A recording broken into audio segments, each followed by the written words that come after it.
ওমর পাটওয়ারি, তিনি প্রশ্ন করেছেন, আসসালামু আলাইকুম রহমতুল্লাহ বারাকাতুহু। শেখ, আমি জানতে চাচ্ছি জোহরের পূর্বের 4 রাকাত সুন্নত 2 রাকাত করে পড়া উত্তম নাকি এক সালামেই 4 রাকাত পড়া উত্তম?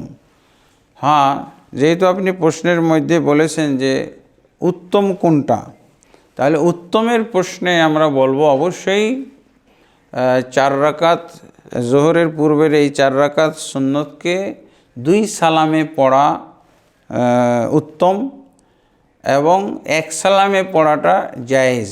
এক সালামে পড়ার অর্থ হলো 2 রাকাত পড়ে তাশাহুদ পড়ে উঠে আবার বাকি 2 রাকাত পড়ে সালাম ফিরানো, এইটা হলো জায়েজ। এবং এটা এক ধরনের বলা যেতে পারে কিয়াসি দলিলের মাধ্যমে আমরা আমল করে থাকি, অবশ্যই উত্তম।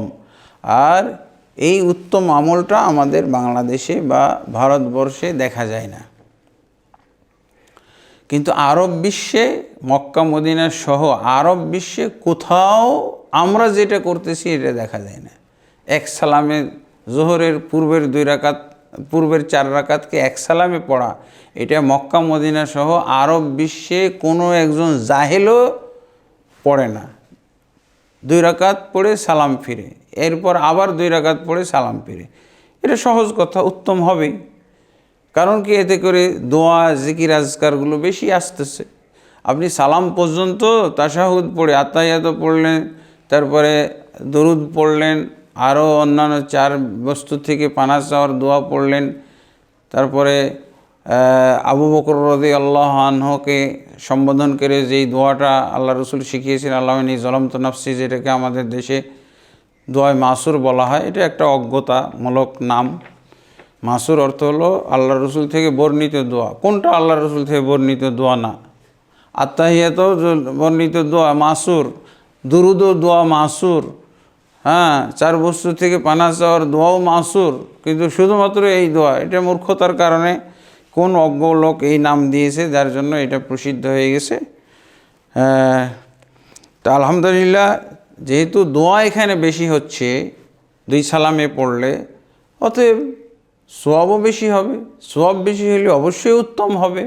তারপর আরেকটা বিষয় আমরা বলছি, এটা কিয়াসি দলিল, এবং আমাদের দেশে হুঁসুকি আমল, বাঙালিরা যে সবাই একচেটিয়া এইভাবে আমল করে। আর মক্কা মদিনা সহ গোটা আরব বিশ্বের লোকেরা হয়তো কখনো দেখেই নেই, দেখতে এই ধরনের 2 সালামে, এক সালামে জোহরের পূর্বের 4 রাকাত সালাত পড়া, এটা দেখার জন্য হয়তো তাদেরকে প্লেন ভাড়া করে বাংলাদেশে আসতে হবে, ভারতবর্ষে আসতে হবে এই আমল দেখার জন্য আরবদেরকে।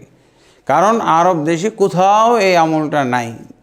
ভেঙে ভেঙে 2 সালামে পড়ার আমল ওই দেশে চালু আছে, এটাই উত্তম সব দিক থেকে। এবং বর্ণনাও আছে একটা, আল্লাহ রসুল সাল্লাল্লাহু আলাইহি ওয়াসাল্লাম থেকে স্পষ্ট একটা হাদিসও আছে, সলাতুল লাইলি ওয়ান নাহারি মাসনা মাসনা, রাত এবং দিনের নফল যত সালাত আছে, সুন্নত সালাত আছে ফরজ বাদে, সবগুলো 2 রাকাত 2 রাকাত করে, 2 রাকাত 2 রাকাত মানে 2 রাকাত পড়ে সালাম ফিরিয়ে পড়া, এটাকে বলা হয় 2 রাকাত 2 রাকাত করে পড়া।